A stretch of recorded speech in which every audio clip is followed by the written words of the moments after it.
Sigurado ako, merong isang runner na nangungupit sa atin. Alam na ba niyang kung ito? Hindi. Ikaw pa lang sinabihan ko. Kailangan malaman natin kung sinong traidor na nagtatrabaho sa atin. Sige, Sonia. Ako na bahala. Salamat.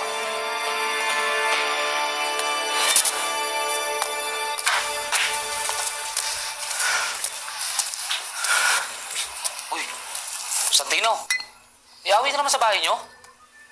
Wala pa naman namin pag umalis na si Lena sa inyo. So, na gulo dyan sa pamilya niyo.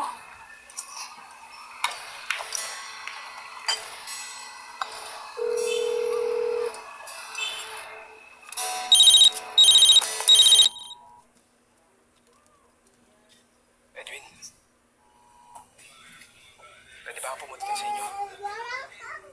May trabaho naman kayo para sa akin, di ba? Oo naman. Basta ikaw, ba't ako dito? Sige, Edwin, salamat ah.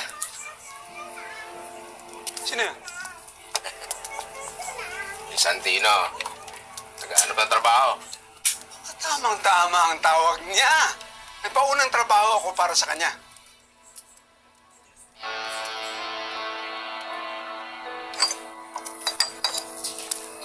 Saan pupunta yung Santino? Siguro kung saan siya makakalayo sa gulo ng pamilya niya.